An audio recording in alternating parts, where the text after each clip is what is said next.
E assim nós chegamos ao último módulo do nosso curso. Nesse módulo nós vamos inverter os papéis e deixar que o ChatGPT desenvolva o código. Nós vamos assumir a posição de copiloto e ajudá-lo nesse trabalho. Nós vamos analisar o código que ele gerar e sugerir eventuais alterações. Para ter resposta de melhor qualidade, nós vamos usar o ChatGPT 4. Dessa forma, você vai ter uma ideia mais razoável do que a inteligência artificial está conseguindo fazer neste momento, que é o final de 2023. Nós vamos fornecer uma especificação bem resumida e deixar que ele peça o que achar que está faltando. Ele nos responde com 6 perguntas, que nós vamos responder uma a uma. Então ele pergunta sobre o formato da palavra conhecida, se ela pode ser uma frase completa ou não. Nós vamos dizer que não, que é sempre uma palavra só. Ele fala sobre a manipulação de caracteres não alfabéticos, que já estava descrita no enunciado, mas a gente repete que os caracteres não alfabéticos não são alterados. Pergunta sobre casos de teste, se a gente tem algum caso de teste específico, e nós não temos, então vamos dizer que não tem. Requisitos de desempenho, não há requisitos de desempenho, fica com toda a liberdade para criar o código como ele achar melhor. Não há restrições de implementação. E ele pergunta sobre o nível de verbosidade desejado, né, que normalmente é um número entre 0 e 5, ou ele é muito conciso ou muito prolixo, a gente vai ficar com um 4. A gente responde, ele se dá por satisfeito e devolve uma solução proposta. A solução que ele propõe tem 2 classes. A primeira, cifra de César, tem os 3 métodos. Ele não criou a hierarquia de classes que o enunciado pedia. O resto parece ok. A segunda classe, chamada de classe principal, é a que contém o método main, né, onde ele vai embutir o ritual de teste. Né? Vamos olhar o código gerado. Essa é a primeira parte do código da classe cifra de César. Ela ficou bem compacta, nós vamos ver depois como é que isso foi feito. Por enquanto, vale notar que ele joga encriptar e decriptar para dentro de um terceiro método que ele chamou de processar texto. Ele reconheceu de saída que encriptar e decriptar são só 2 jeitos de olhar para o mesmo trabalho. Nós adotamos um caminho diferente. A gente desenvolveu primeiro encriptar inteiro e depois a gente percebeu que decriptar podia fazer uso daquele código. Então, no nosso caso, decriptar usa encriptar. No caso dele, encriptar e decriptar, ambas usam um terceiro método. Ficou mais elegante, mais bonito, né? E a gente vai ver que isso realmente faz diferença na qualidade do código final. Aqui está o resto do código, o método processar texto aparece aí, e tem um teste simplesinho, e aqui ele corre um risco. Né? Ele usou um teste combinado em cascata, quer dizer, ele faz um teste cujo resultado é usado no próximo, E isso pode combinar e mascarar erros, que ficam difíceis de serem achados. No nosso caso, a gente preferiu fazer teste de unidades independentes. Nós testamos encriptar, depois nós testamos decriptar e finalmente nós testamos quebrar código. De tal forma que a gente foi ganhando um pouco de segurança a respeito de cada módulo. Né? Nós não deixamos para pegar o conjunto no final. Tá certo? É uma abordagem um pouco mais segura nossa, né? Mais recomendável. Ele acrescenta também uma explicação bem clara do que ele fez. E aqui eu queria chamar a atenção de vocês para a qualidade da exposição. Então, esse é um dos riscos bem conhecidos no uso de inteligência artificial. Os argumentos são sempre muito bem apresentados, de tal forma que fica difícil achar eventuais pegadinhas que possam existir ali no meio. A gente sabe que essas frases, né, são construídas por associação, por um critério probabilístico, que palavra que mais provavelmente vem perto desta. E não tem uma ligação lógica forte ainda por detrás dessa amarração. Então pode acontecer que no meio, e frequentemente acontece, nós já vimos isso, pode acontecer de no meio de uma frase bem construída ter uma inverdade ali. Se você não estiver prestando atenção, você corre o risco de ou aprender um negócio errado ou transmitir, né, passar para frente uma coisa que não é verdadeira, tá bom? Então toma cuidado, né, não se emociona com a qualidade do texto e vai a fundo para ver se aquilo está bom ou não está. Vocês vão notar aqui que a explicação da classe principal, que é a terceira, a última aqui embaixo, a mensagem, nesse ponto a mensagem foi truncada. Mas como a classe principal é secundária, ela não faz nada de importante, toda a lógica está na outra classe. E é fácil imaginar a continuação, a gente nem amolou a paciência dele, deixamos assim mesmo, né? Não fomos atrás de pedir para ele refazer a explicação. Está pronto para a gente testar. Mas antes de testar, nós vamos gastar um tempo comparando as duas soluções, a nossa e a do ChatGPT. Aqui, a nossa solução está do lado esquerdo, a solução dele está aqui à direita. Os métodos encriptar e decriptar estão realçados nos dois casos. Veja que, como ele transferiu o controle de encriptar e de decriptar direto para processar texto, nós vamos comparar o nosso código de encriptar com o código de processar texto que ele escreveu. Tá certo? Então, a primeira coisa, né, é que a gente fez uma opção por um array de caracteres, né, e isso vai definir a estrutura, a lógica toda do nosso raciocínio, enquanto que ele optou por extrair os caracteres diretamente do texto fornecido e usou um for each. O código, como consequência, o código dele é mais compacto, né? Veja que numa única linha ele mata esse assunto, enquanto a gente precisou de 3. Né? Por outro lado, nós temos acesso ao índice e ele não tem. Né? Ele simplesmente vai pegar os caracteres um a um na sequência, né? Enquanto que a gente vai gerar os índices um a um na sequência e vamos pegar o caractere que está naquela posição. Nós precisamos fazer isso porque nós vamos alterar os caracteres na posição em que eles estavam dentro do array. Tá certo? Enquanto que ele não. Ele usou o String Builder e com isso ele vai construindo a cadeia de resposta caractere a caractere na medida que ele vai processando. Aqui outra diferença. Na hora de transformar os caracteres, nós usamos variáveis auxiliares para criar uma memória de como foi o processo. Ele usou uma notação mais compacta. E o que nós fizemos aqui em meia dúzia de linhas, ele fez numa linha só. Agora, a desvantagem desse modo compacto é que daqui a algum tempo pode ser que a gente não lembre mais por que a gente escreveu isso e muito menos como é que isso resolve o problema. Nós vamos bater o olho numa expressão dessa, C menos base mais deslocamento mais 26, módulo 26 mais base. E falar, meu Deus do céu, o que isso quer dizer? No nosso caso, a gente fez a mesma coisa, mas passo a passo. Então nós falamos, olha, C menos a base do alfabeto, que é a primeira parte da expressão aqui dele, né? C menos a base do alfabeto gera um índice. Ótimo. O índice mais o deslocamento, módulo 26, gera o índice deslocado. Se o índice deslocado for menor que 0, a gente soma 26. E aí a gente transforma isso no caractere desejado e coloca em caracteres I.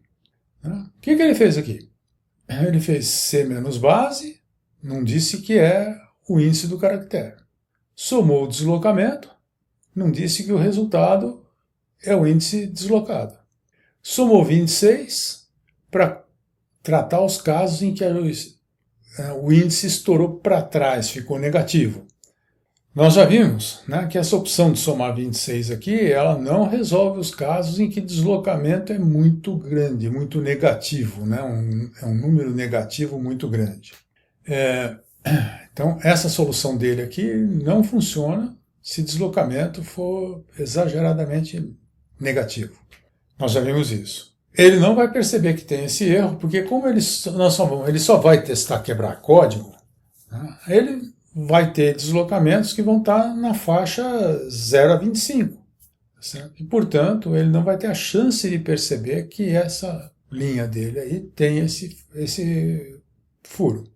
No nosso caso, a gente faz o módulo primeiro e isso coloca o resultado entre menos 25 e mais 25. Tá certo? Se ele for negativo, na hora que a gente soma 26, o problema está resolvido. Nós não temos o risco de ser muito grande, muito negativo mais, porque a gente fez o módulo antes. Ele soma antes de fazer o módulo. Nós fazemos o módulo e depois corrigimos. A nossa solução é absolutamente segura, a dele, infelizmente, não é.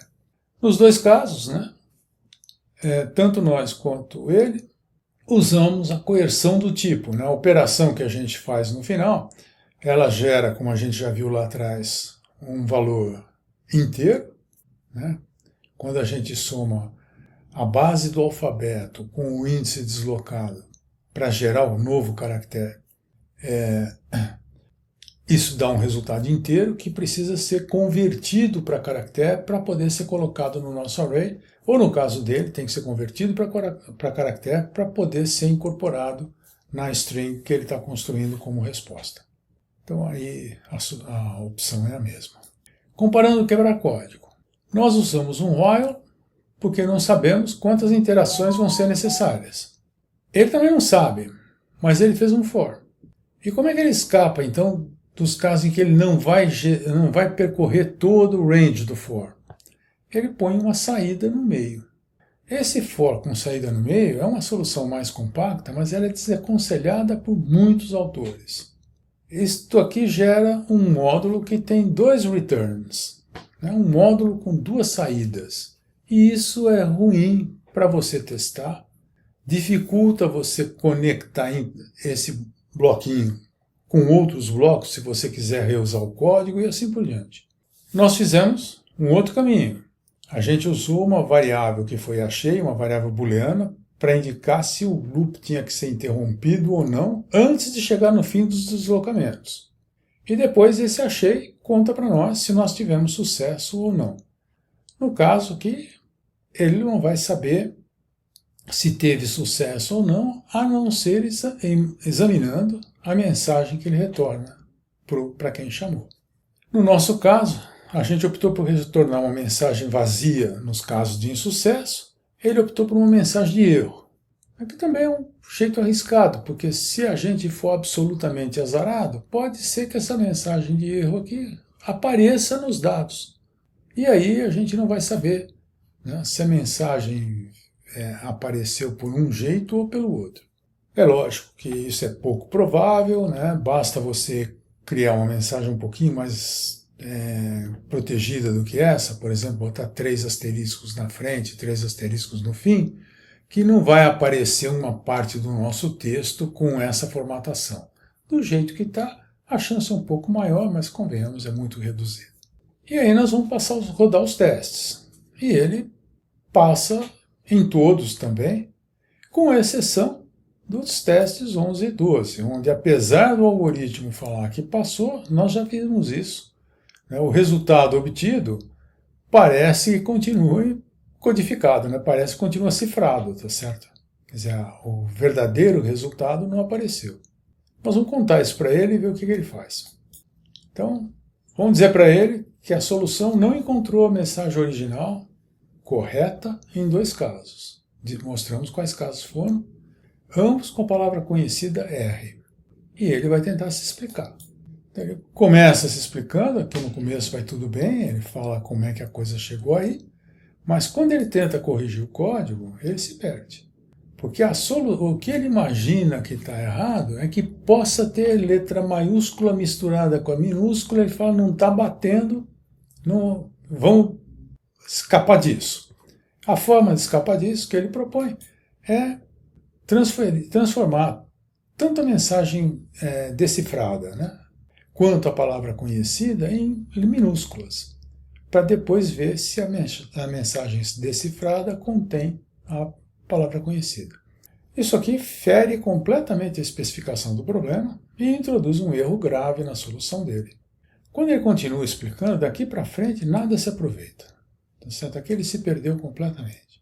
Então ele vai falar de novo a questão de testar a palavra conhecida e a mensagem decifrada transformar em minúsculas para depois testar, que não pode fazer isso.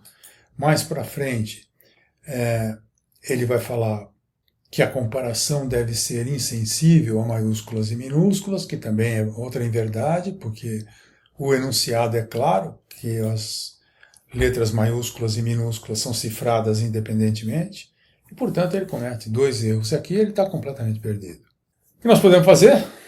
Nós vamos retribuir o apoio que ele deu para nós até agora, né, e vamos dar uma ajuda de copiloto para ele. Vamos lá. Então, vamos contar para ele que o problema nesses 2 casos é que a palavra conhecida aparece na mensagem decifrada para mais do que um deslocamento. Como o seu algoritmo para no primeiro sucesso, ele não chega a testar o deslocamento correto. Contamos o que aconteceu. E ele responde bem, ele fala, eu compreendo agora o problema e vou propor uma solução. E a solução dele é falar, não temos jeito, nós temos que implementar uma estratégia que armazene todas as mensagens decifradas, potencialmente válidas, e deixa depois para o usuário decidir qual delas é que é a boa. E quando ele implementa como nós implementamos. Ele vai para uma array list, tá certo? De strings e coleciona também todos os resultados. Agora, o for dele deixa ele ter 2 saídas, né? Ele não precisa sair no meio, porque ele não vai parar mais, ele vai até o fim. E toda vez que uma mensagem decifrada, lembra que ele decifra, né? Ele decifra a mensagem ao invés de encriptar a palavra conhecida. A mensagem decifrada, toda vez que a mensagem decifrada contém a palavra conhecida, ele salva essa mensagem decifrada. Certo? Nota uma coisa importante, ele não mudou o tipo de quebra-código. O quebra-código dele continua retornando uma string. E isso é uma saída interessante, porque no nosso caso, nós mudamos o tipo de quebra-código na hora que nós fizemos essa alteração e transformamos também um list array. O nosso quebra-código passou a retornar um array de strings. E aí nós precisamos mexer em testar código para acomodar essa alteração. Quer dizer, nós cascateamos as mudanças. Isso é um problema sério, né? Porque é uma chance de erro. Né? No caso dele, ele manteve a especificação original. Ele vai fazer com que a lista de strings seja devolvida como uma string só, nós vamos ver como. E com isso ele não mexe no tipo, significa que testar código pode continuar do mesmo jeito. Né? Pode continuar do mesmo jeito, não precisa alterar a classe testadora.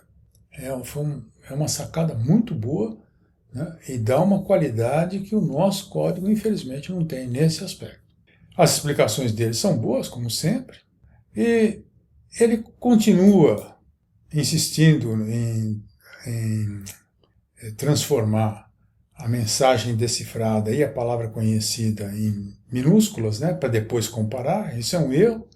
A gente já identificou esse erro, nós vamos corrigir antes de testar, porque não vamos bater boca com ele por causa disso.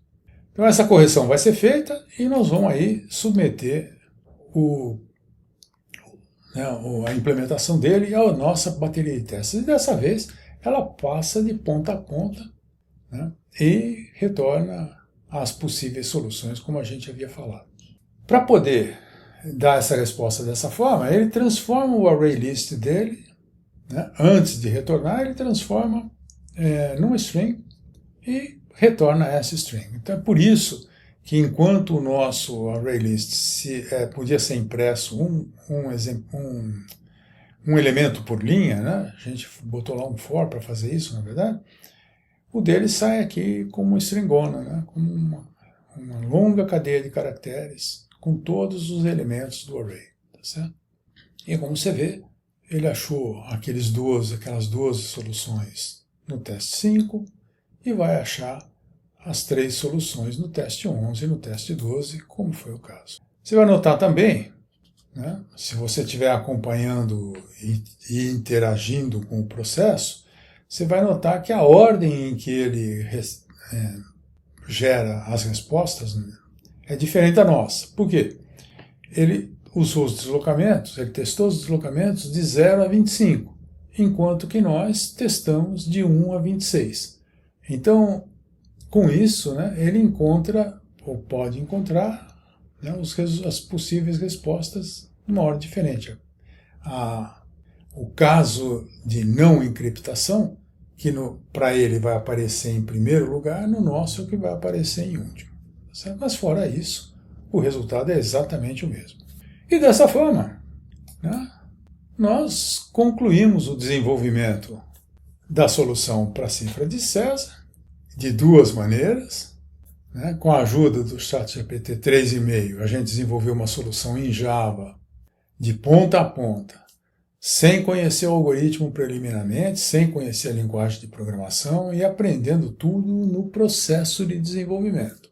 Depois, a gente ajudou o ChatGPT 4 a desenvolver uma solução dele para o desafio e comparamos as duas abordagens e vimos no que é que a nossa era melhor, no que é que a deles é melhor. E com isso nós concluímos o nosso curso. Eu espero que tenha contribuído para melhorar a sua compreensão do estágio em que a inteligência artificial se encontra, né, dos riscos no uso de soluções diretas, no cuidado que a gente tem com isso, mas principalmente como é que já é possível usá-la em apoio a um trabalho profissional, desde que tomando os cuidados necessários para isso. Espero também que você tenha ganho, né, tenha tido um ganho de qualidade na sua compreensão da maneira de resolver um problema, como pedir ajuda, como interagir com o ChatGPT, né, como incorporar isso na solução do seu problema e, particularmente, como criticar a solução que você está desenvolvendo. Veja que a gente chegou numa solução que vai além do que provavelmente o processo estava pedindo, ou estava esperando. A gente desenhou e começou o desenho todo olhando para apenas uma solução e fomos descobrir que o problema proposto podia ter múltiplas soluções, que é um negócio muito interessante. Comentei ali para trás, nós, na verdade, não partimos de uma palavra conhecida, nós partimos de uma cadeia de caracteres. Né? Tá certo? Se fosse palavra, ela devia estar entre delimitadores. Né? Nós não nos preocupamos. Foi por isso que naquele teste 11-12, né, num caso, a palavra conhecida, o R, aparecia dentro de uma outra palavra. Se a gente tivesse delimitado a palavra corretamente, aquela solução ali não seria aceita. O problema ainda teria duas soluções, mas não teria três. Eu deixo para você esse desafio extra. Como é que se adapta essas nossas soluções, tanto a nossa quanto a do ChatGPT, para que ele trabalhe apenas com palavras inteiras, não um pedaço de, né, não cadeias de caracteres, é uma palavra completa. Eu quero agradecer, né, você ter acompanhado o curso até esse ponto, dizer que a gente aguarda e já agradece os comentários e sugestões que vocês possam colocar no fórum, que foi criado para discutir especificamente os assuntos de IA, e que vocês podem também usar para dizer das suas vontades, né? O que você gostaria de fazer com IA, o que você gostaria que a gente mostrasse para vocês em outros cursos dessa nossa série. Tá certo? Muito obrigado pela companhia e até a próxima.